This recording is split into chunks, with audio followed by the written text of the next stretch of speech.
Vale, pues vamos a empezar entonces con esta charla sobre cómo puede afectar la exposición a las pantallas al desarrollo cerebral.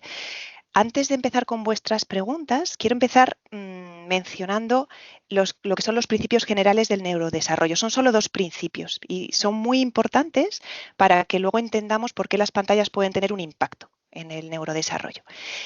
Em, lo primero que tenemos que tener claro, mirad, este es un cerebro de adulto, ¿vale? Es un cerebro y bueno, lo de adulto lo digo yo porque he coloreado las zonas de distintos colores, ¿no? Esto significa que cada zona del cerebro ya tiene asignadas determinadas funciones y luego según estas regiones se comuniquen entre sí, bueno, pues va a dar lugar a los procesos cognitivos, a nuestra cognición compleja, ¿no? A todo lo que podemos hacer. Bueno, pues en el cerebro del niño esto no es así todavía. El cerebro del niño está más en blanco. Esto no significa que cualquier zona del cerebro pueda hacer cualquier cosa. Es solo que esto es que el cerebro está todavía por construir. En principio hay un plan genético para que cada región cerebral se dedique a una cosa. Por ejemplo, las zonas que están conectadas con los ojos, con la retina, pues esas serán las que idealmente luego serán áreas visuales. Pero esto no pasa solo, ¿vale? Esas regiones no se convierten en áreas visuales porque sí. Hay una lo que vaya construyendo el cerebro del niño es la interacción entre este plan genético y el ambiente, es decir, las experiencias a las que se le expone. Imaginaos una plantita, ¿vale? Una planta pequeña tiene el potencial de convertirse en un árbol, pero solo se va a convertir en un árbol si la regamos, si la cuidamos y si le da el sol. Bueno, pues pasa un poco igual con el cerebro. Ese cerebro de niño tiene el potencial de convertirse en un cerebro complejo de adulto con toda su complejidad cognitiva, pero solo lo va a hacer si lo cuidamos y le exponemos a las experiencias, a la estimulación adecuada en cada momento de edad. Durante la infancia, el cerebro es un órgano extremadamente plástico y eso es lo que le caracteriza. Por eso somos capaces de aprender en cualquier etapa de la vida. Pero es verdad que, voy a poner el puntero, durante la infancia tenemos una habilidad de cambiar este cerebro, una capacidad plástica muchísimo mayor. Por eso siempre decimos que los niños son como esponjas, ¿no? Porque su cerebro es extremadamente plástico. Esto no significa que no podamos aprender durante el resto de la vida. Lo único es que si queremos aprender en otras etapas de la vida, cada vez nos costará más esfuerzo estos cambios. Entonces, siempre podremos aprender inglés, pero si somos más mayores nos va a costar más tiempo. Pero podremos aprenderlo. No, a veces vivimos un poco obsesionados con que los niños, si a los 3, 4 o 5 años no saben inglés, ya nunca van a poder adquirirlo y lo adquirirán con un poco de acento, pero lo vamos a adquirir, ¿vale? Entonces, tenemos claras estas curvas en las que el niño pequeño va a tener más capacidad de cambio, pero esta capacidad de cambio puede darse a lo largo de toda la vida. Cuanto más en blanco está este cerebro, más susceptible es a que ocurra algo que trastoque ese plan de desarrollo, ¿vale? Entonces, a que esa trayectoria de desarrollo que debería realizarse de una manera normal y fluir, pueda trastocarse y dé lugar a problemas en alteraciones en los procesos cognitivos como la atención, la memoria, etcétera. O sea, que el plan se altere. Así que, en primer lugar, tenemos que tener en cuenta que el cerebro se desarrolla en función de la experiencia a la que le exponemos, ¿vale? Y esto no consiste en sobreestimular a los niños, ¿vale? También no es que tengamos que sobreestimularles, es que tenemos que proporcionarles la estimulación adecuada. Y claro, me preguntaréis, ¿y cuál es la estimulación adecuada? Bueno, pues esto es como cuando a tu madre le preguntas que cuánta sal hay que echarle al guiso, que te dice, te lo va pidiendo el guiso, ¿no? Bueno, pues que siempre me ha parecido terrible esa respuesta, pero yo os voy a dar la misma respuesta hoy, y es que el niño te va pidiendo cuál es la estimulación adecuada para cada edad. Y eso depende de lo que se esté desarrollando en cada momento. Aquí os presento un mapa de cómo está de desarrollado el cerebro de un niño de 5 años, ¿vale? Por ejemplo, el de 5. Y veis, por ejemplo, en azul son zonas del cerebro que ya se han desarrollado y en rojo zonas que todavía quedan por desarrollar. Entonces, en cada etapa de desarrollo, el niño va desarrollando determinadas capacidades. Por ejemplo, durante el primer año de vida, el niño está desarrollando los sistemas más básicos, que son los sistemas perceptivos y motores. El niño en la cuna se está mirando todo, se mete la mano en la boca, está desarrollando el tacto, todas las modalidades sensoriales, se mueve, es se desarrolla todo la parte sensorial y motora. Según va creciendo, se van desarrollando otras capacidades que son jerárquicamente superiores. Por eso hablamos de este principio de jerarquía. Entonces, en cada edad le tenemos que proporcionar al niño la estimulación relacionada con lo que esté desarrollando en cada momento. Cuando el niño es un bebé, hay que dejarle que correte, que se mueva, hay que ponerle ropa cómoda para que se pueda mover bien y hay que dejar que se meta todo a la boca, porque es lo que está desarrollando. Cuando los niños se hacen más mayores, querrán jugar a correr. Si se hacen más mayores, al escondite inglés y que están practicando su capacidad de controlar y parar, que eso es muy difícil. Y cuando son más mayores empezarán a jugar a juegos de mesa porque empiezan a interiorizar las reglas y están desarrollando el componente social. Entonces el niño nos va pidiendo a qué quiere jugar y simplemente a veces tenemos que observarles simplemente para saber qué darles. Ellos nos lo piden, ¿no? En este desarrollo de las distintas zonas del cerebro, mirad, os voy a poner un vídeo de cómo se desarrolla el cerebro para que veáis cómo las zonas que inicialmente están ya desarrolladas pasan a ser otras y cómo a lo largo del tiempo se van desarrollando zonas diferentes. Bueno, como no tenéis los micros apagados, os hago una pregunta, lanzo una pregunta al aire que voy a contestar yo sola, ¿no? Este cerebro, cuando empezaba su desarrollo, que os lo he puesto a los 5 años, la imagen era de los 5 años, vemos que ha seguido desarrollándose. ¿Hasta qué edad creéis que ese cerebro se está desarrollando? Porque pensamos siempre que el desarrollo es cosa de niños, ¿vale? Pero mirad, hasta donde hemos llegado ahora, que es el vídeo que os he mostrado, lo podemos ver aquí, ese momento final que os he mostrado es a los 20 años. O sea que a veces pensamos que el desarrollo es cosa de niños y durante la adolescencia hay muchísimo desarrollo. Pero es que fijaos que a los 20 años no está totalmente desarrollado todavía. El desarrollo cerebral continúa hasta los 25. ¿Vale? O sea que es mucho más tardío de lo que podamos inicialmente pensar. Y si os fijáis, hay unas zonas del cerebro que ya desde los 5 años están muy desarrolladas, por ejemplo estas de aquí, que están relacionadas con el tacto y con moverme, y sin embargo hay otras que estaban muy poquito desarrolladas y que a los 20 años todavía les queda un poco por desarrollar. Esta zona del cerebro es muy importante y a lo mejor la habéis oído hablar, habéis oído de ella en alguna ocasión, es el lóbulo frontal, ¿vale? Nuestra corteza prefrontal, que si echamos un vistazo a la evolución de las especies, vemos cómo, por ejemplo, en el gato es casi inexistente y en el hombre, sin embargo, llega a ser hasta 1/3 de toda nuestra corteza cerebral, la parte más compleja de nuestro cerebro. No solo en el hombre, sino que en el Homo sapiens, sino que si vemos a nuestros parientes más cercanos, en comparación con el Homo erectus o el Neandertal, lo que nos caracteriza es esta frontalización. Nos hemos ido frontalizando. Y esto nos ha permitido dos cosas. En primer lugar, el usar herramientas y todo nuestros resolver problemas inventándonos herramientas y usándolas y todo el avance tecnológico en los últimos años.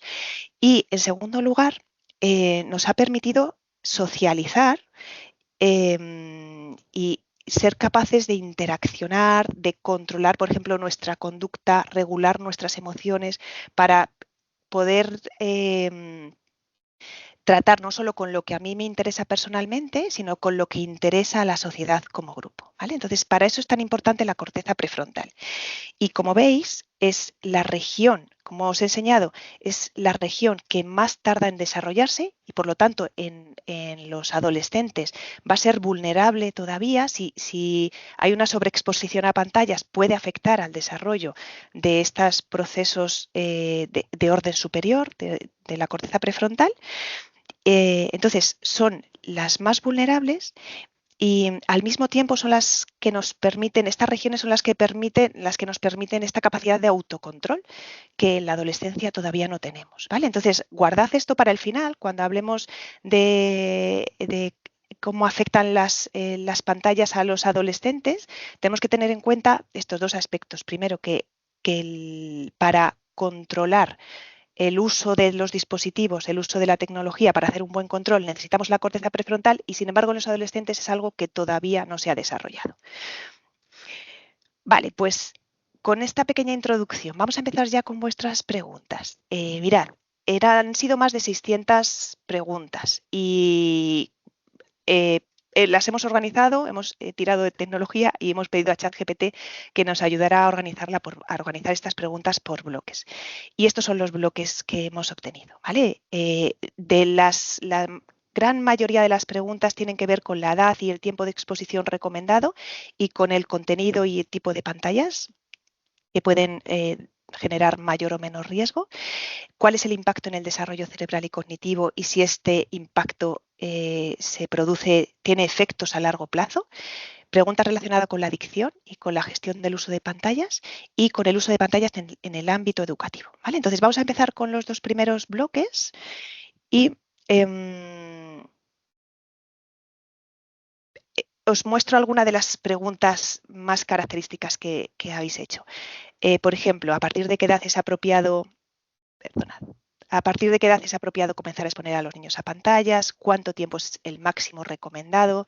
Si todas las pantallas son igual de nocivas, ¿vale? Muchísimas preguntas de este tipo que son las que os preocupan para el día a día. Vale, para empezar, vamos a definir qué es pantalla, porque no siempre está claro, ¿vale? Pantallas son dispositivos, son móviles, son tablets, pero no solo, también es televisión, ordenador, videojuegos, ¿vale? Todo eso es lo que se considera pantallas. Lo que pasa es que a veces cuando hablamos de pantallas estamos pensando más en móviles o tablets, pero todo eso son pantallas. O sea que cuando hablemos del tiempo máximo recomendado por día, estamos hablando del tiempo máximo suma de todas estas pantallas, ¿vale? La primera señal de alerta de que las pantallas podían tener un efecto negativo sobre los niños vino de la Academia Americana de Pediatría. En 2016, hace casi 10 años, empezaron a alertar del riesgo del exceso de la sobreexposición a pantallas en niños y adolescentes. Y, perdonad. Y realizaron estos dos informes para niños de 0 a 5 y de 5 adolescentes y niños de 5 a 18 años. Y este informe técnico que yo recomiendo, si leéis inglés, son muy claritos, sobre todo estos dos primeros informes, enfocados a dos distintas edades y con recomendaciones muy claritas sobre cómo usar y por qué puede ser por qué puede tener un impacto negativo las pantallas en el desarrollo de los niños. Son apenas 3 páginas, ¿vale? Son muy cortitos. ¿Qué nos dicen estos informes en resumen? ¿Vale? Que las pantallas pueden tener una serie de beneficios educativos, pero también tienen unos riesgos para la salud. Y que hay que equilibrarlos, ¿vale? Hay beneficios, pero siempre tenemos que tener en cuenta cuáles son los posibles riesgos. ¿Cuáles son los beneficios educativos para niños de 0 a 5 años?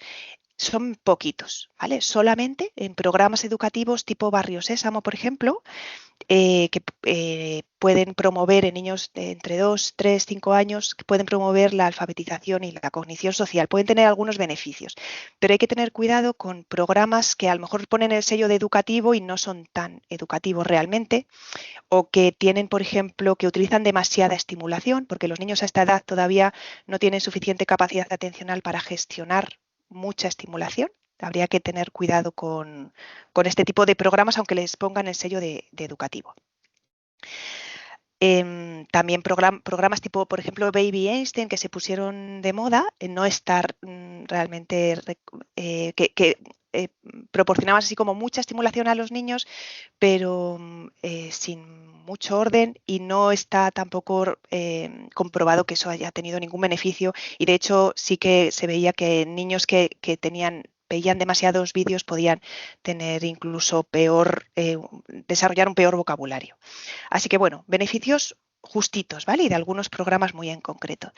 Entre los 5 y los 18 años, los adolescentes sí tienen más beneficios. Por ejemplo, la exposición a nuevas ideas y nueva información, fomenta la inclusión en personas que pueden pertenecer a minorías, es útil para mantener el contacto con familiares y con amigos que están a distancia. O sea que hay una serie de beneficios y, de hecho, no es tan fácil como prohibir las pantallas a los adolescentes, porque se ha comprobado que, por ejemplo, en adolescentes que no usan en nada Internet hay un mayor riesgo de depresión.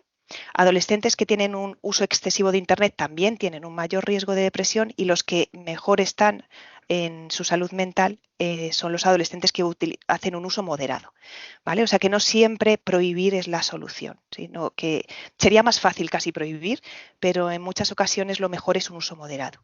Entonces, por ejemplo, en adolescentes un uso inferior a 30 minutos al día de redes sociales se ha visto que puede tener un efecto beneficioso para la salud psicológica.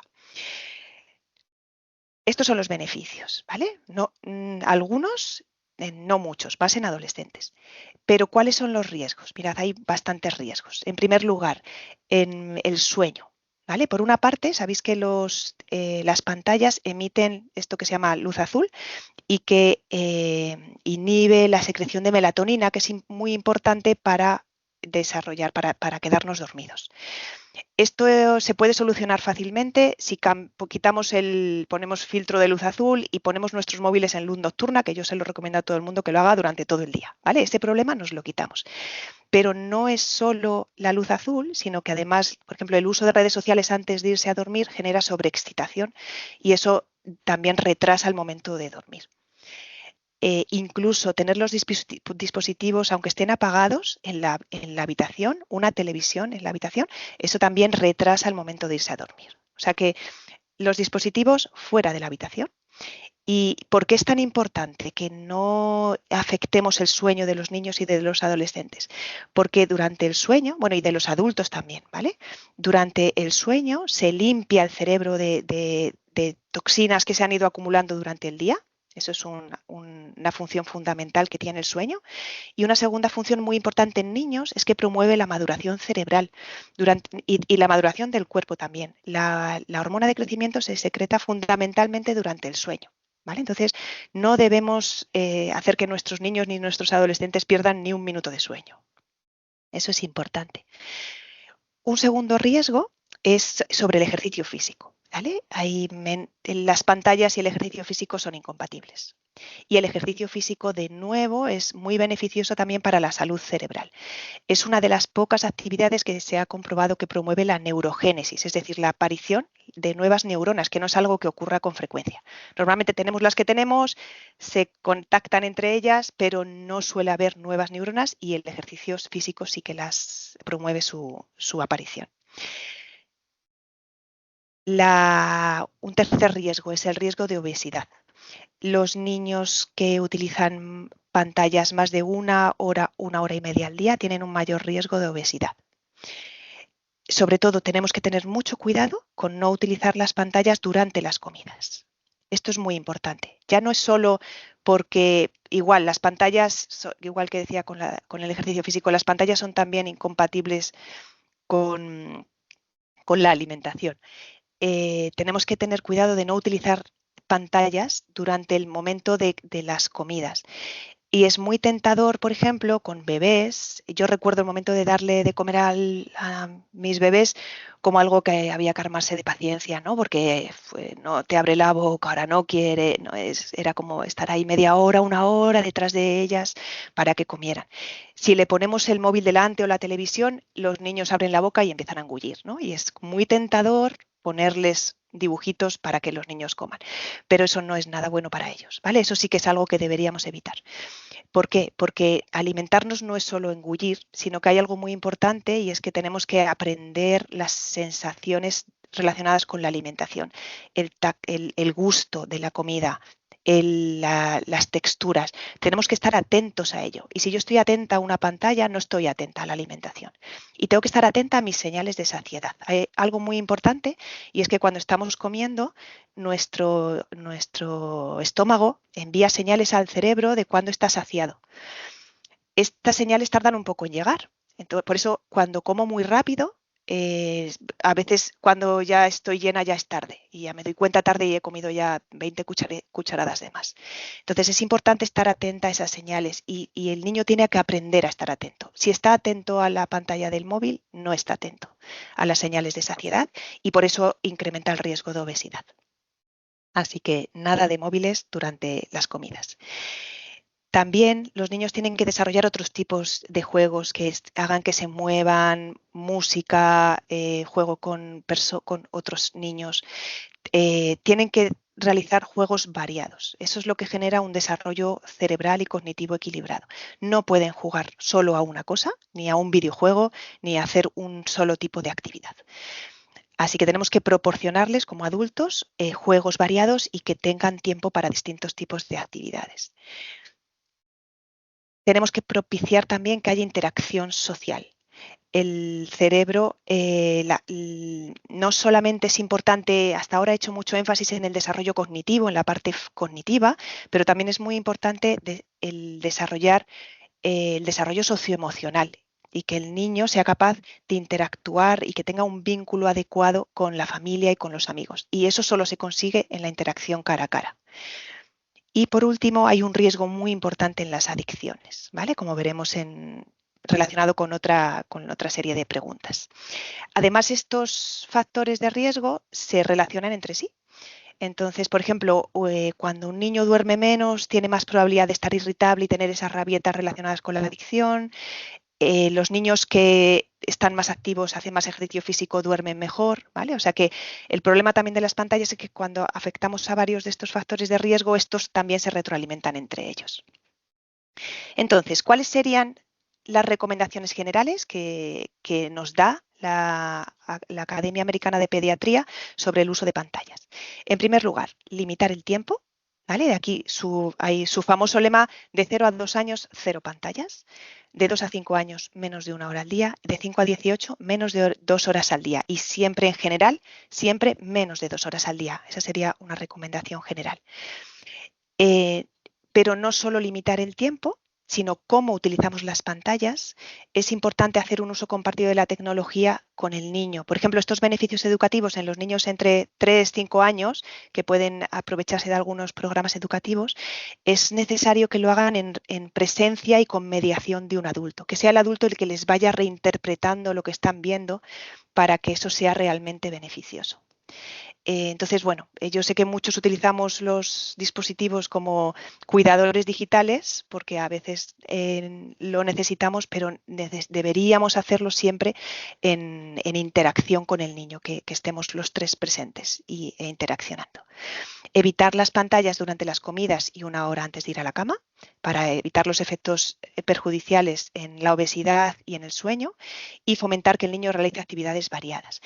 Las pantallas no solo son malas algunas cosas son malas, que veremos, ¿no? Por ejemplo, ese componente adictivo, tan adictivo que tienen, pero a veces no son malas en sí, sino que si el niño está con un móvil o está con un videojuego todo el día, eso genera un desplazamiento del tiempo de otra serie de actividades. Y entonces no está teniendo un desarrollo equilibrado, que es a lo que tenemos que tender. Tenemos que tender a que nuestros niños tengan un desarrollo equilibrado y que tengan un poco de ejercicio al aire libre, que tengan un poco de lectura, que tengan un poco de actividades un poco más calmadas, de interacción con los amigos, y que se desarrolle su potencial en todos los aspectos de su vida, cognitivos y socioemocionales. Vale, esas serían las recomendaciones clásicas de la Academia Americana. ¿Vale? La Asociación Española de Pediatría ha desarrollado también, posteriormente desarrolló también un catálogo de recomendaciones que os recomiendo que reviséis, que visitéis, para distintos rangos de edad.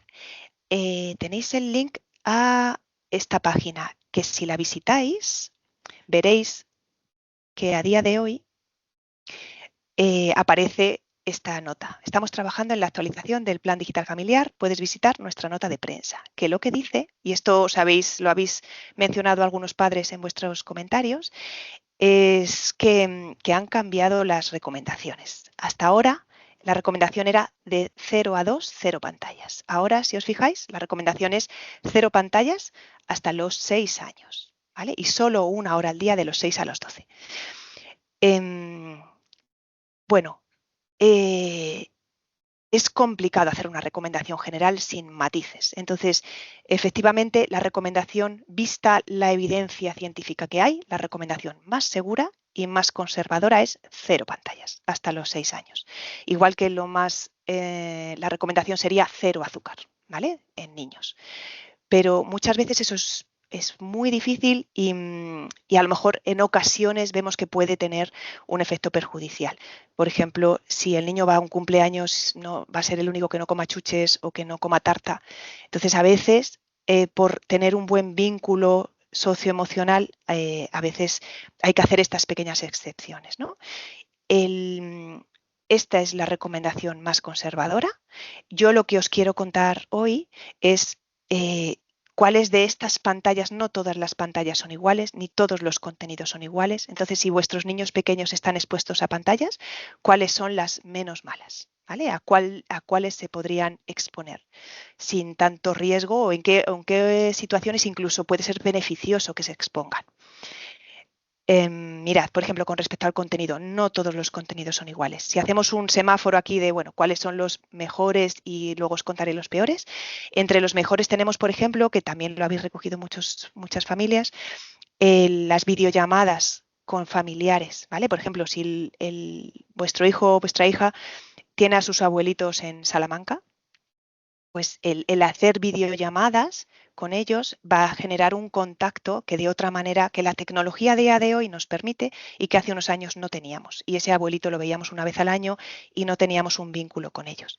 Entonces, eso es algo que puede tener un efecto beneficioso. Otra cosa es que nos pasemos 3 horas al día en videollamada, que no suele ser el caso. Pero videollamadas cortitas, en este caso, por ejemplo, es beneficioso. No es solo que haya que evitarlas, sino que hay que propiciarlas siempre y cuando el adulto también esté delante y sea durante un tiempo limitado. Por ejemplo, contenidos más adecuados para niños relacionados con documentales, por ejemplo, de animales o de tradiciones, de fiestas populares, de las que vean a otras personas. O si vamos allá a dibujos animados, contenidos, programas que tengan algún carácter educativo. ¿Vale? Por ejemplo, en mi casa somos muy fans de Bluey y, bueno, padres de mi generación también, por este carácter educativo y además porque es algo que vemos en familia, que los niños a veces ven solos, pero que tenemos que tender a, como os he comentado antes, a estar nosotros también comentando la jugada con ellos y viéndolo con ellos. Y esta serie, por ejemplo, es una serie que gusta también a los padres, que nos hace verlo con ellos, comentamos la jugada con los niños y transmite una serie de valores sobre la corresponsabilidad, por ejemplo, en la crianza de los niños muy positivos. Entonces, bueno, esto sería de los contenidos que son aceptables y positivos en algunos casos para los niños. Contenidos, ¿cuáles son los peores? Por ejemplo, estos videojuegos de alto compromiso en los que los niños se quedan enganchados, a que generan una gran adicción porque los niños van subiendo de nivel y requiere mucha experiencia para progresar. Cambian los contenidos con frecuencia y hace que eso les enganche más, ¿vale? Entonces, estos serían tipo de contenidos menos adecuados que habría que evitar en niños y adolescentes. Los shorts de YouTube o vídeos de este estilo, porque en ocasiones son contenidos que no están adaptados para niños y para adolescentes y que pueden dañar la autoestima, por ejemplo, la autoestima y la imagen corporal de adolescentes. Y en cuanto a tipos de pantallas, tampoco todas son iguales, ¿vale? Si tenemos que elegir, siempre es mejor elegir una pantalla fija antes que una pantalla portátil, ¿vale? Mejor que los niños vean, si van a ver dibujos animados, mejor que los vean en televisión a que los vean en móvil o en tablet. ¿Por qué? Porque la televisión está siempre en casa y el móvil y la tablet va con nosotros. Entonces, si el niño se acostumbra a ver dibujos en el móvil y la madre o el padre llevan el móvil encima, el niño va a estar pidiendo el móvil constantemente y vamos a ver luego que eso genera una mucha mayor adicción. Mientras que si el niño sabe que solo se ven los dibujos en la tele de casa y además, como os propondré luego, con una rutina, y es, vale, si se ven solo después de hacer los deberes y un ratito antes de cenar, ese es el huequito para ver un rato de dibujos animados. El niño tiene asociado ese estímulo con esa situación y no va a estar pidiéndonos ver la tele en otros momentos o no nos va a estar pidiendo el móvil a todas horas, ¿vale? Así que nos queda claro estos 3 aspectos, ¿no? La limitación en el tiempo, limitación en contenidos y la limitación en el tipo de pantalla que es mejor o peor utilizar.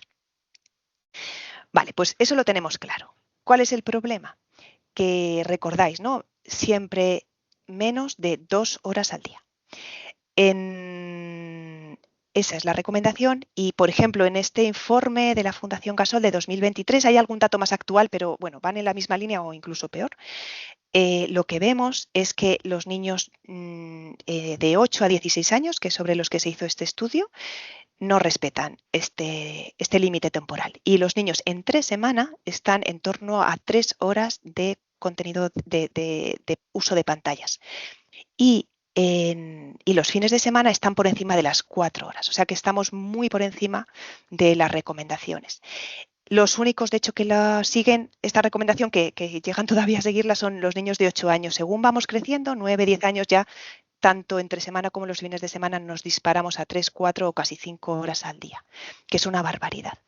¿Qué ocurre? Que los posibles beneficios educativos que decíamos antes que podían tener las pantallas se nos han descuajaringado, ¿vale? Los riesgos empiezan a aplastar a los posibles beneficios educativos con esta sobreexposición a pantallas.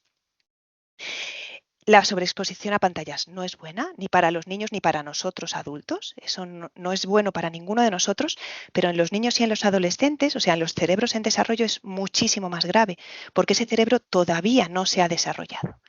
A nosotros, el pasarnos todo el día viendo vídeos de TikTok nos puede atrofiar un poco el cerebro, que lo hace.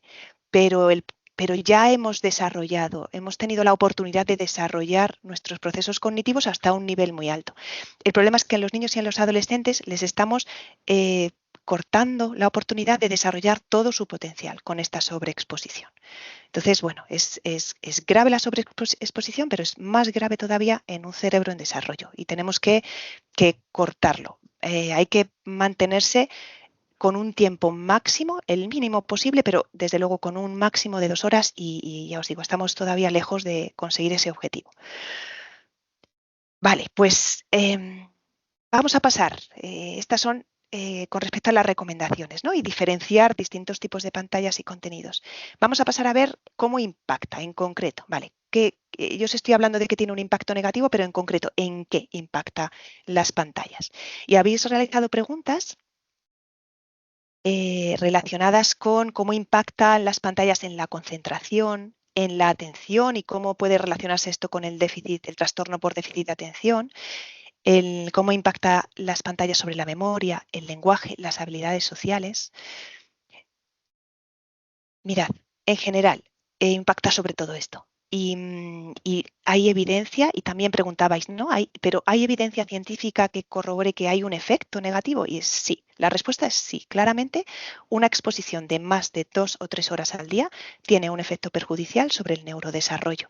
Y en concreto, aumenta el riesgo de alteraciones del aprendizaje y de la memoria, de trastornos atencionales y emocionales, del abuso de sustancias, ¿vale? Porque estamos tratando con un elemento muy adictivo que hace que nuestro sistema de la adicción esté más activado de lo que debería y que genera cambios en el volumen cerebral, en algunas estructuras cerebrales que no os voy a dar nombres, pero que son muy importantes para nuestro funcionamiento cerebral y cognitivo.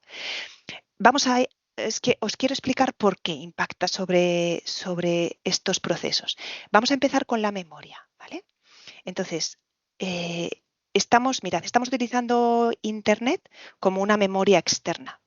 Ya no nos aprendemos cosas, sino que cuando queremos saber algo vamos a Internet.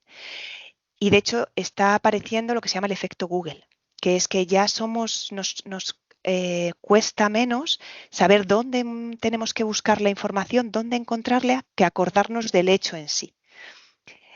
Esto me diréis, bueno, pues ¿cuál es el problema, no? Si yo quiero saber algo, lo busco, porque para eso tenemos los dispositivos tecnológicos y para eso han avanzado tanto las tecnologías.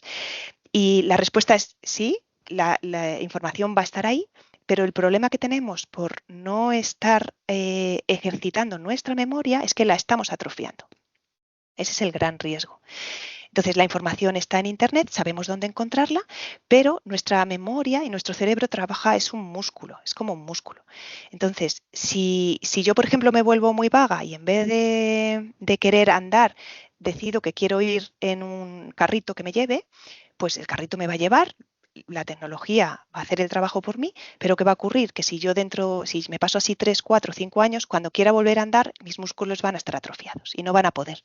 Entonces, el día que lo necesitemos o cuando lo necesitemos, esos músculos, esa memoria no va a funcionar, no va a funcionar como debería.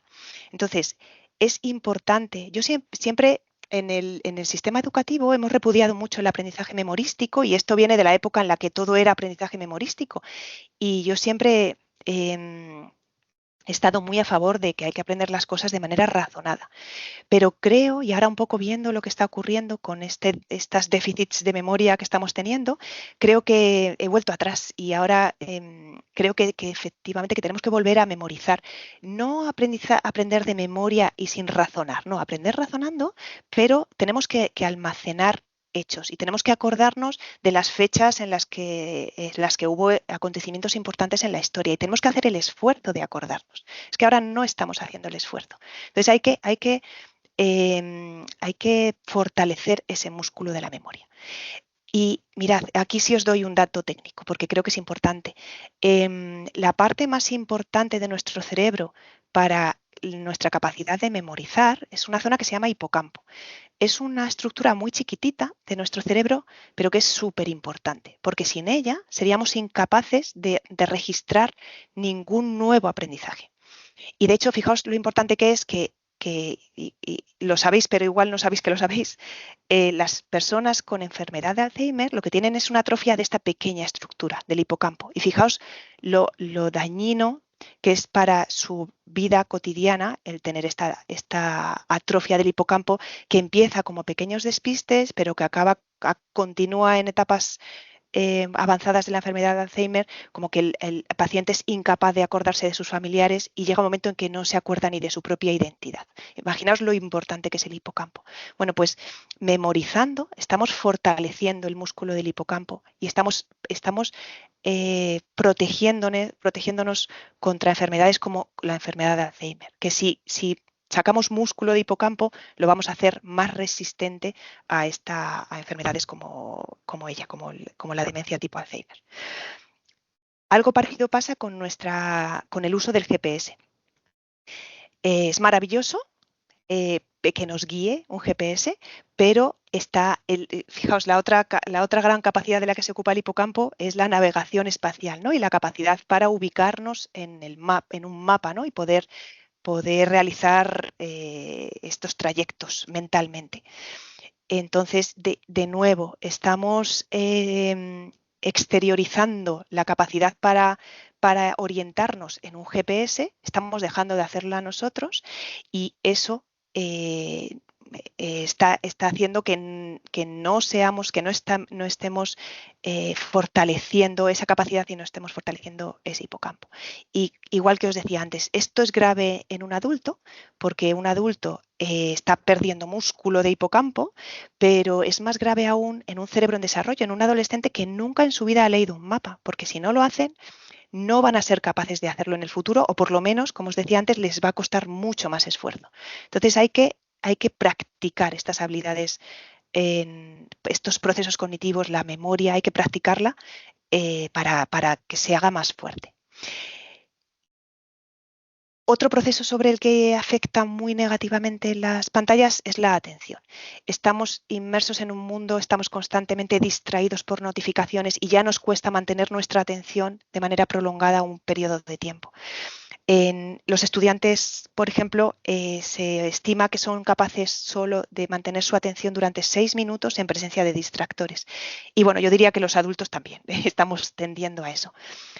¿Qué ocurre? Que incluso en presencia de distractores, aunque no esté habiendo notificaciones, ¿vale? Hay un estudio muy interesante en el que se le pedía a las personas que que atendieran a una charla, como estáis ahora vosotros, pero que dejaran el móvil fuera de la sala, otros que dejaran el móvil apagado encima de la mesa y otros que no tuvieran móvil. Bueno, pues y otros con el móvil encendido, perdonad.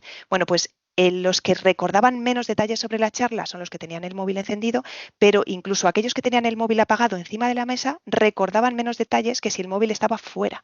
O sea, solo el hecho de tener el móvil delante, aunque esté apagado, ya genera distracción, porque estamos muy acostumbrados, hemos generado una asociación muy fuerte con que el móvil nos está notificando cosas y nos distrae constantemente. Y esto es peligroso en adultos y en niños porque una mala atención hace que, por ejemplo, si estamos leyendo, no tengamos una buena comprensión lectora de lo que estamos leyendo y, por lo tanto, si no tenemos una buena comprensión lectora, vamos a aprender peor. ¿Vale? O sea que veis la reacción en cadena de una mala atención genera una peor memoria, por ejemplo, en esta cadena, ¿no?, de procesamiento. Y por último, como os decía, también hay un impacto negativo en el abuso de sustancias, que igual, como esto vamos a hablar un poquito más tarde con el tema de las adicciones.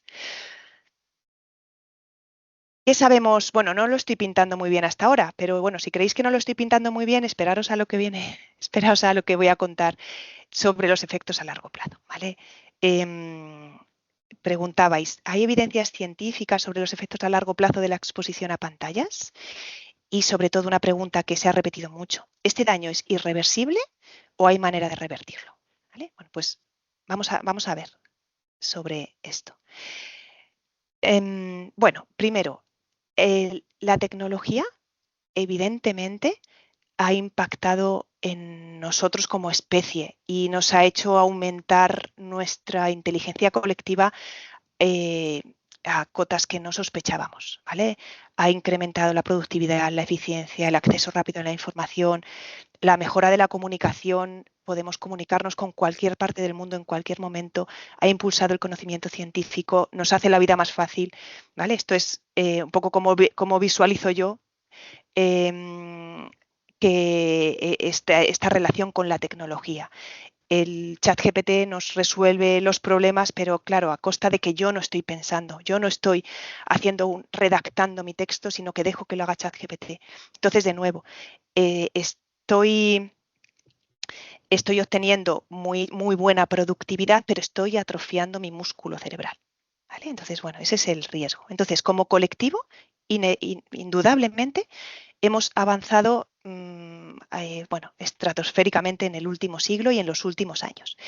Pero como individuos, bueno, nos estamos volviendo más tontos, si me permitís así, por decirlo muy rápido. Y de hecho, es preocupante cómo ha surgido el término en los últimos años de demencia digital, ¿no? Como la observación de que hay personas que están empezando a presentar síntomas típicos de demencia, pero mucho antes de lo que sería esperable por su edad, como 10 o 20 años antes. Y esa es la predicción, que se van a empezar a experimentar demencias hasta 10 y 20 años antes de lo esperado. Y sobre todo con síntomas típicos de la demencia como son la pérdida de memoria, el déficit de atención, de los que hemos hablado, las dificultades en las habilidades de comunicación y en la toma de decisiones. ¿Vale? Afecta sobre todo a esos 4 ámbitos de nuestra cognición. Mirad, os he extraído esta pequeña frase de este artículo que a mí cuando lo leí me tumbó hacia atrás. ¿Vale? Dice, en primer lugar, para la mayoría de los millennials y de la generación Z, es decir, los nativos digitales, los efectos negativos del uso excesivo de las pantallas en el desarrollo y en la reserva cognitiva y cerebral ya han ocurrido. ¿Vale? Esto a mí me pareció devastador. O sea, esto ya ha ocurrido. Los nativos digitales ya han tenido una exposición, una sobreexposición y un uso excesivo de pantallas. Y eso ya está ahí. Ahora veremos si esto es reversible o no, ¿vale? De eso vamos a hablar a continuación. Pero es algo grave y que tenemos que paliar ya. Cuando cada vez, fijaos que, bueno, los que me conocéis sabéis que soy una persona de naturaleza optimista y bastante positiva. Y aquí me siento un poco, yo creo, como debían sentirse los científicos del cambio climático hace 20 o 30 años cuando decían, es que esto está ocurriendo, pero como todavía no se ve, ¿no? Seguimos vertiendo a la atmósfera millones de dióxido de carbono, ¿no? De toneladas de dióxido de carbono, y va a pasar, ¿no? Va a pasar y cada vez los efectos del cambio climático los tenemos más cerca. Y a veces me siento un poco así, ¿no? Como como siendo ahí un poco tostón, ¿no? Con los efectos negativos que esto puede tener. Algunos se están empezando a vislumbrar, pero muchos realmente no, todavía no los vemos, no los tenemos delante. ¿Hay algo que podamos hacer? ¿Esto es irreversible? ¿O podemos, estos chavales, estos nativos digitales que han tenido esta sobreexposición a pantallas, están perdidos? Bueno, pues mirad, la pregunta sobre si el efecto es irreversible, en realidad la respuesta que os voy a dar es depende. ¿Vale? Me gustaría daros una respuesta completamente positiva, pero la respuesta es depende. La parte positiva, mirad, esto lo decía Ramón y Cajal y a mí es una frase que me encanta y que es que todo ser humano, si se lo propone, puede ser escultor de su propio cerebro. Tenemos un cerebro extremadamente plástico, como os decía, y podemos, en cualquier momento de nuestra vida, podemos aprender una nueva habilidad, aprender un nuevo idioma y reforzar ese cerebro y nunca es tarde para empezar, ¿vale? Nunca es tarde. Pero tenemos que empezar ya. ¿Vale? O sea que ese daño en adolescentes puede ser reversible, pero si empezamos ya. En, algo importante para empezar ya es, primero, reducir el uso, el tiempo de consumo. Como hemos dicho antes, tiene que estar siempre por debajo de 2 horas máximo. Y sobre todo, para bajar ese tiempo de consumo, yo os invitaría a que siempre nos hagamos la pregunta e invitemos a nuestros hijos a que se hagan la pregunta de ¿para qué estoy utilizando la pantalla? Primero tenemos que empezar nosotros. Y yo os invitaría, yo lo voy a hacer la semana que viene también, porque aquí estamos todos, ¿no?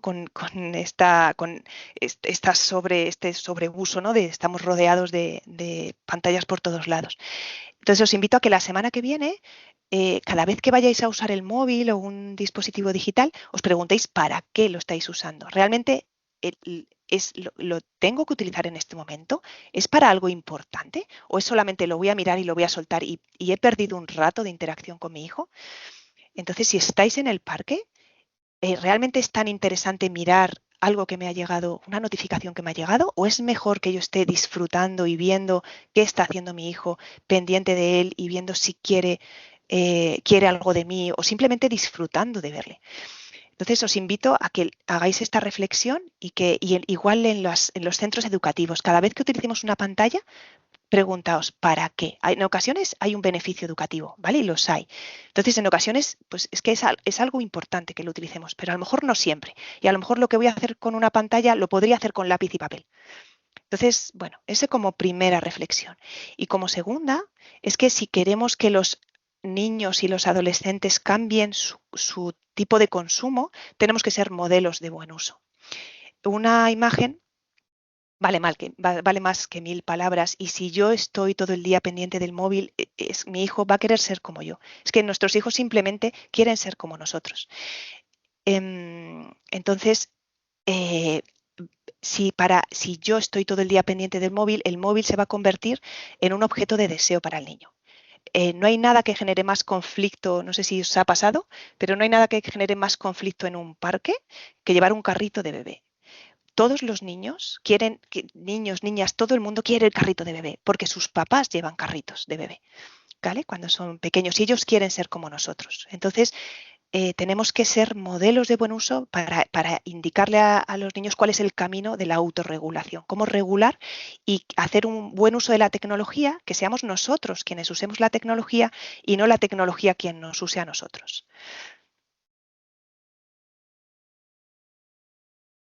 ¿Vale? Entonces, bueno, eso como la pregunta.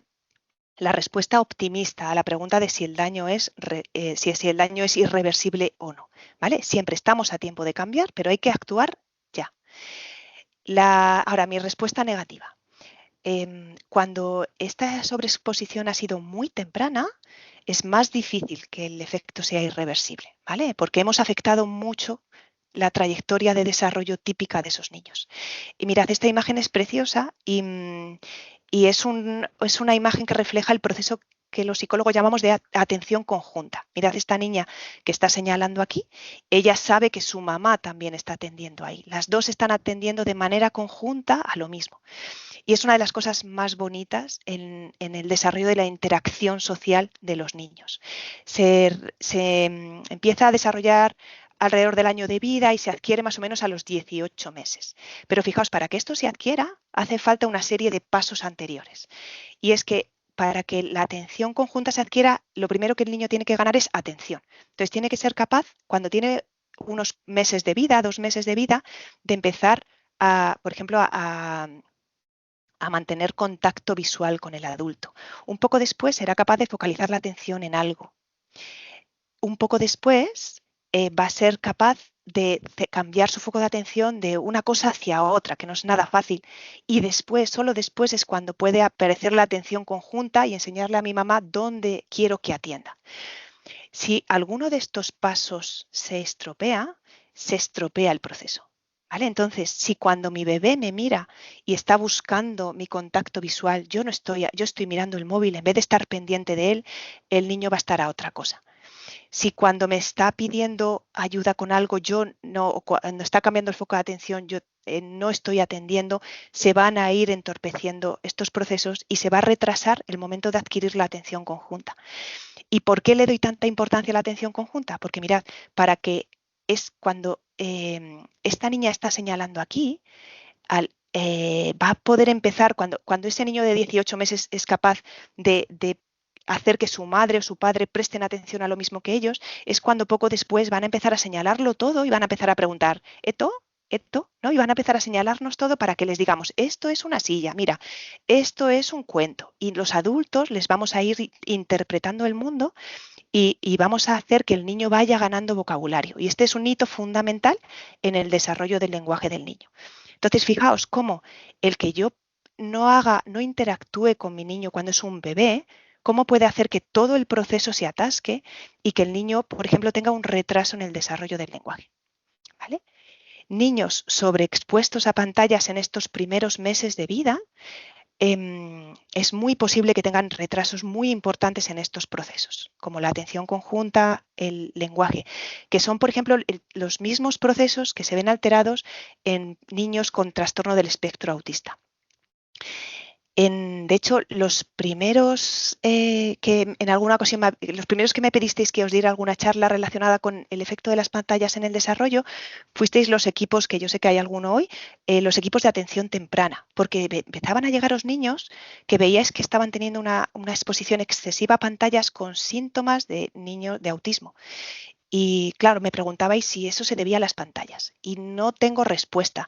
No podemos afirmar con certeza que haya una causa-efecto y que ese niño, ese bebé, por haber estado sobreexpuesto a pantallas, haya desarrollado autismo, pero sí que hay muchas sospechas. Entonces, aunque no podamos decirlo a ciencia cierta, hablo casos que me presentabais los equipos de atención temprana, a lo mejor de niños con 6 u 8 horas, bebés con 6 u 8 horas de exposición a pantallas, ¿vale? Hablo de sobreexposiciones muy serias por el motivo que fuera. Entonces, en esos casos sí que es muy probable que la trayectoria de desarrollo se desvíe hasta tal punto de generar un problema, alteraciones serias en el desarrollo cerebral y cognitivo de estos niños. Mirad, son y media, pero si me dais 10 minutillos, es que son muchas preguntas, si me dais 10 minutos acabamos y cerramos, ¿vale? Ya nos quedan 2 bloques de preguntas sobre adicción, sobre adicción y gestión del uso de pantallas. Habéis hecho muchas preguntas sobre adicciones, me quedo con esta que no es ni siquiera una pregunta, es una afirmación. Siempre quiere más pantalla, ¿vale? Y como mi hija se emboba con cualquier pantalla, que esto lo hemos vivido todos los padres, ¿no? Y da igual lo que echen. Y luego muchas preguntas relacionadas con la gestión del uso de pantallas. ¿Qué actividades se pueden hacer para reducir la dependencia de las pantallas? ¿Qué alternativas existen para el entretenimiento?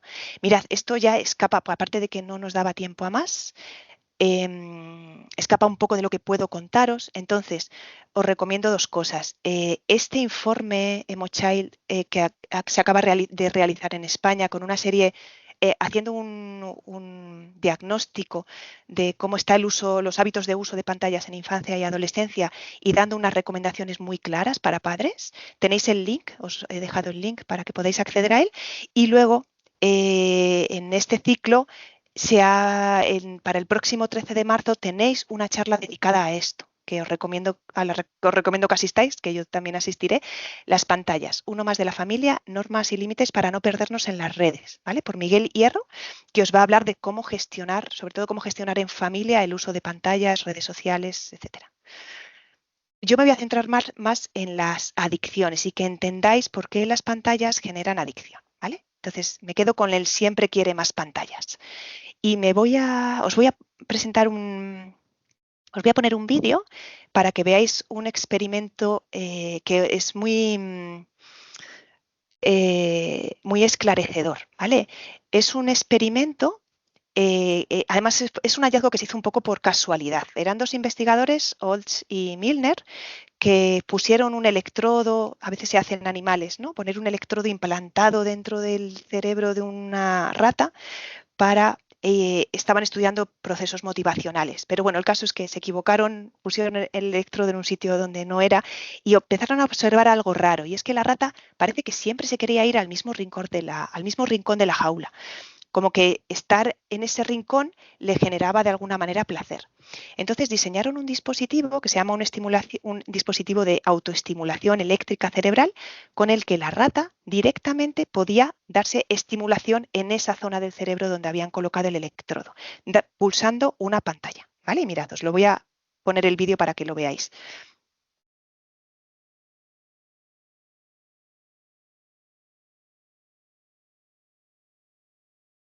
No sé si estáis escuchando el sonido del audio o no, pero bueno, si no, yo os No lo... se escucha, pero he dejado el enlace en el Vale, chat.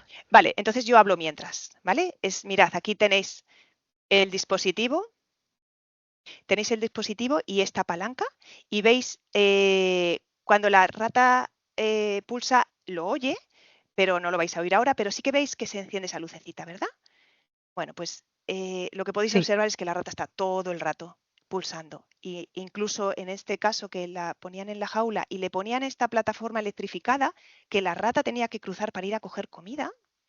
Fijaos, la rata pasa por la plataforma, ahí está, ahí sigue dándole al botón, prefiere el botón a la comida, pasa por la plataforma, coge la comida e inmediatamente se vuelve. O sea, quiere estar todo el rato dándole al botón, ¿vale? Esto es como estar pasando vídeos de TikTok, pum, pum, pum, pum, uno tras otro.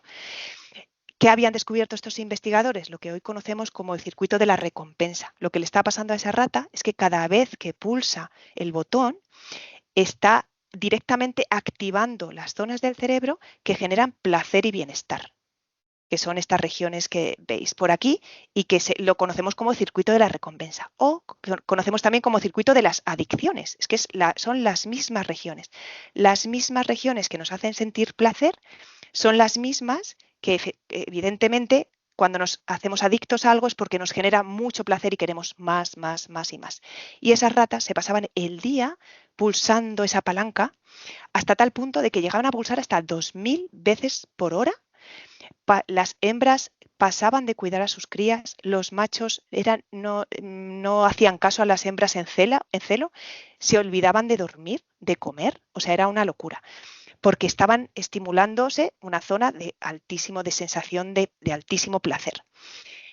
En, Esta zona, igual os suena esto de la dopamina. Esta zona funciona con dopamina. Entonces, cuando activamos el circuito de la recompensa, lo que estamos teniendo es mucha dopamina en esas zonas y eso es lo que genera la sensación de bienestar y de placer. Y os presento otro estudio porque también es muy interesante para entender cómo funciona esto de las adicciones. Y es también un estudio en el que en un mono le pusieron también un electrodo en estas zonas de circuito de la recompensa y lo que veis aquí con las rayitas azules es cuántas neuronas se activaban. Cuanto más sube, por ejemplo, aquí lo que tenemos es esa región. Voy a ponerme. Lo que tenemos es esa región súper activada, las neuronas trabajando un montón. Entonces, lo que hicieron fue darle al monito les daban un zumo de naranja que Eso, como el zumo de naranja está dulce, a los monos les encanta y veis cómo tiene una sensación de placer, lo estamos viendo, ¿no? Su sensación de placer aquí con su descarga de dopamina en ese circuito de la recompensa. Lo que es más interesante, cuando al mono se le enseñaba que el zumo, cada vez que le íbamos a dar zumo un poquito antes, le poníamos una luz, al cabo de varias asociaciones, solo con ver la luz, el monito ya empezaba a tener sensación de placer. Eso es la anticipación de la recompensa. Cuando a mí me dicen que me van a dar, que me van a dar algo muy rico, yo ya empiezo a salivar. Y importante, cuando se le da el zumo ya no tiene esa sensación de bienestar. Lo que hemos hecho es anticipar la recompensa. Hemos tenido esa respuesta de placer anticipada. Y ahora lo que es más importante, cuando le enseñamos la luz al monito, pero luego le engañamos y no le damos el zumo, no es solo que el mono se quede igual, sino que disminuye la actividad en esta zona y eso se traduce en una sensación de malestar. O sea, no es solo que se quede igual, sino que si le ponemos la luz y luego no le damos nada, se queda como diciendo, pero aquí falta algo y se genera mucha sensación de malestar. Moraleja, no prometáis nunca nada que no podáis cumplir, ¿vale? Porque lo que estáis haciendo es que la gente se ilusione y luego si no lo cumplís se van a cabrear. Es mejor no decir nada y llegar con la sorpresa, que es lo que ocurría aquí. Eso es una de las moralejas. Y segundo, es que es mejor darles a los niños y a los adolescentes que sepan cuándo pueden utilizar, por ejemplo, un móvil. Si el niño pequeño sabe que a veces tiene el móvil, a veces no, cuando ve el móvil anticipa que lo va a poder ver, pero luego le decimos que esta vez no puede verlo, le estamos generando mucha frustración y esto se traduce en rabietas en niños pequeños. Entonces es mejor establecer rutinas y decir, como os decía antes, vale, se puede ver la tele en esta ocasión o puedes jugar con la tablet 15 minutos en esta ocasión. El niño anticipa que eso va a ser y se acaban las rabietas, ¿vale? No es tan fácil como esto, es un poco, seguro que Miguel Hierro os pone más ejemplos un poco más complejos, pero es un buen comienzo, el que haya rutinas en el uso de la tecnología y de las pantallas. ¿Por qué las pantallas son tan adictivas? Mirad, hace un año, cuando di esta charla el año pasado, hice así un poco un estudio de mercado de cuáles eran las aplicaciones más adictivas y la que me salió más adictiva por sus características fue TikTok, porque cumple estas tres características. Utiliza refuerzo personalizado con sus algoritmos de recomendación, igual que ahora los vídeos cortos de YouTube, que se lo ha copiado a TikTok. Refuerzo inmediato con ese scroll infinito que es imposible de parar de ver un vídeo tras otro, y refuerzo intermitente, porque a veces recibo likes o no y el refuerzo intermitente es lo peor para generar una adicción. Los peores novios son aquellos que un día te dicen que te quieren y otro que no y tal. Ese refuerzo intermitente es súper tóxico y hace que uno genere muchísima más adicción. Por eso es mejor establecer rutinas. ¿Cuál es el problema de las adicciones? Que generan abstinencia y que cuando el niño o el adolescente no lo tiene, se pone de muy mal humor, es un pequeño síndrome de abstinencia, y que generan tolerancia, es decir, que cada vez necesito más intensidad para llegar a tener esa sensación de bienestar, como las drogas. Entonces, lo que antes me generaba bienestar, lo que antes 30 minutos de tablet me generaba bienestar, ahora necesito una hora y eso es lo que llamamos tolerancia. Me decía hace tiempo, hablando con una persona que trabajaba en Proyecto Hombre, me decía que lo más duro de rehabilitar a un drogodependiente no era tanto que pasara el síndrome de abstinencia, que es duro, sino el ofrecerle luego alternativas, porque son personas que han tenido un circuito de la recompensa, han tenido tanta actividad de placer con la droga, que ahora las actividades de la vida cotidiana, como dar un paseo por el monte, leer, ¿no? Lo típico que decimos es que a mí me resulta muy reforzante pues hablar con mis amigos, ver una serie, pasear por el campo. Bueno, pues eso, claro, a alguien que ha salido de una adicción, para eso le parece absolutamente aburrido. Y es un poco lo mismo que nos pasa a nosotros con los adolescentes que están enganchados a los videojuegos, que cualquier otra alternativa que le propongamos no le genera suficiente intensidad de placer. El problema es cuando ya lo han probado, ¿vale? Entonces me decíais también en muchas preguntas, el problema es que ya lo ha probado, ¿cómo se lo quito?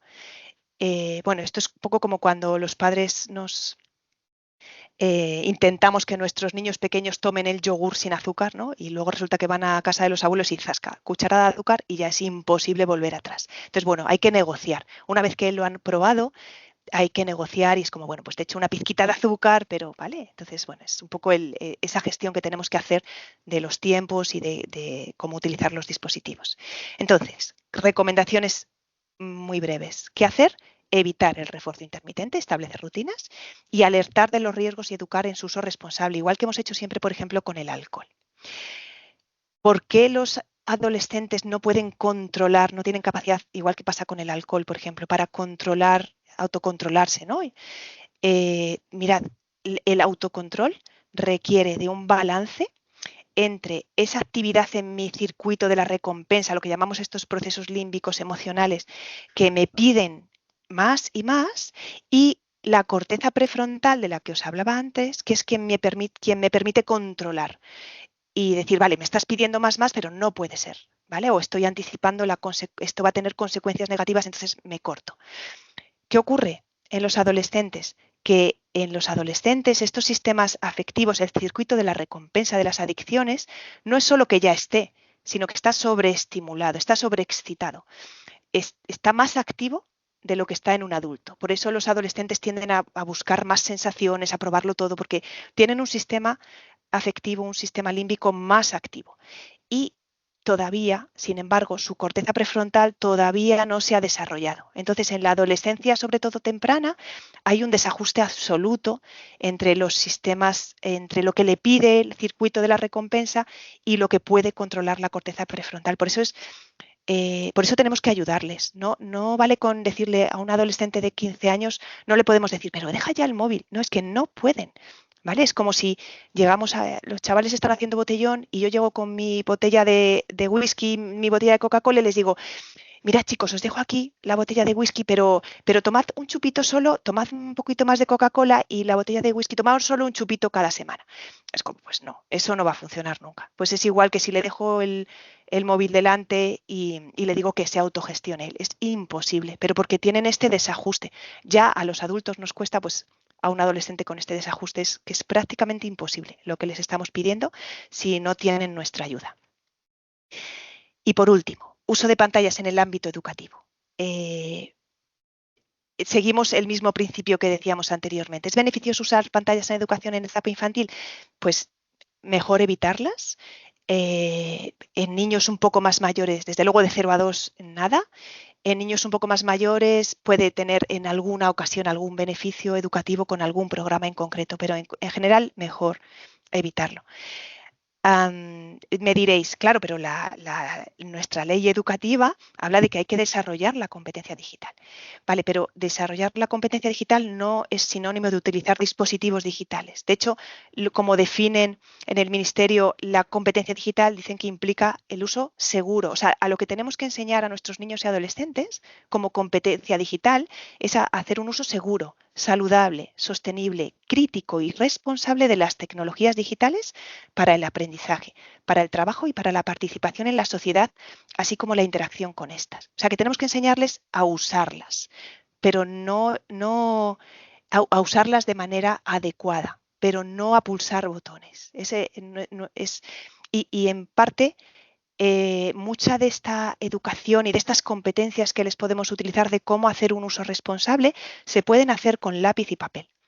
Entonces, de hecho, de las competencias más importantes que yo creo que hay que enseñarles a los niños, sobre todo a los adolescentes, es a ser críticos. Ahora mismo es tan importante, hay tanta desinformación y hay tanta información alrededor que una de las capacidades que tienen que adquirir sí o sí es a ser capaces de saber qué se pueden creer y qué no se pueden creer, a tener pensamiento crítico. Y eso lo podemos desarrollar con lápiz y papel.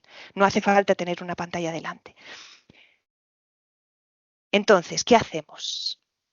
Mira, desde las instituciones, desde los centros educativos. Bueno, yo propondría, en primer lugar, y de manera radical, prohibir el uso de móviles en los centros educativos. Esto en la Comunidad de Madrid, esta noticia es de diciembre de 2024, ya se está iniciando esta regulación para que se prohíban en colegios e institutos públicos o concertados. Pero yo lo propondría, si hay representantes aquí de de colegios, de centros privados también. Prohibir el uso de móviles, por lo que os he comentado antes. El mero hecho de tener el móvil delante, aunque esté apagado en el aula, hace que el adolescente vaya a memorizar menos información y que vaya a adquirir menos información, se va a distraer, aunque esté apagado. Los móviles tienen que estar fuera del aula. Entonces, esto es muy importante. Hacer que el uso de los móviles sea justificado. De nuevo, hacernos la pregunta ¿para qué? ¿Para qué? Y que nunca el uso de tecnologías de pantalla sea por motivos económicos. Nunca debe ser, el motivo debe ser que darle una tablet a un niño o a un adolescente es más barato que los libros de texto durante 4 años.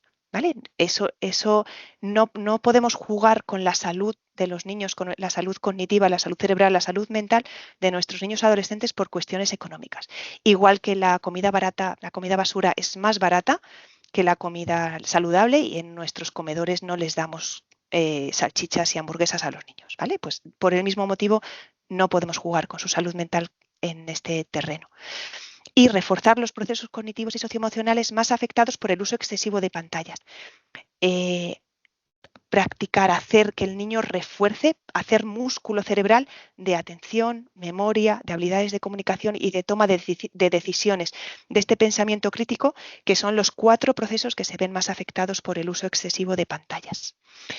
Y desde las familias, ya para concluir con esto, tenemos que trabajar de manera conjunta con los centros educativos, educar en el uso responsable, establecer límites, como os comentará Miguel Hierro en la próxima sesión, y como os decía antes, ser modelo de buen uso para nuestros hijos y crear espacios libres de tecnología. Por ejemplo, la cena es un espacio precioso para dejar los móviles fuera de la cocina, fuera del comedor, y generar un espacio en el que podamos hablar con nuestros hijos, comunicarnos. Si no fomentamos esas habilidades de comunicación cuando los chavales sean adolescentes y no nos quieran contar nada, va a ser normal. Tenemos que fomentarlo desde que son niños. E idealmente que los centros educativos y las familias estén conectados y que pues si no le echamos nadie azúcar al yogur no se lo echamos nadie, ¿no? Y que trabajemos de manera conjunta para conseguir que nuestros niños y adolescentes tengan un desarrollo pleno y que desarrollen todo el potencial que tienen cerebral y cognitivo. Bueno, pues con esto, gracias por estos minutos extra que me habéis regalado. Muchísimas gracias por vuestra atención y os dejo para que lo tengáis el link, el link a la inscripción para la próxima sesión que dará Miguel Hierro el día 13 de marzo. Muchísimas gracias y espero que os haya ayudado y os haya servido. Muchas gracias, Almudena. Y os haremos llegar la grabación de la sesión con los materiales.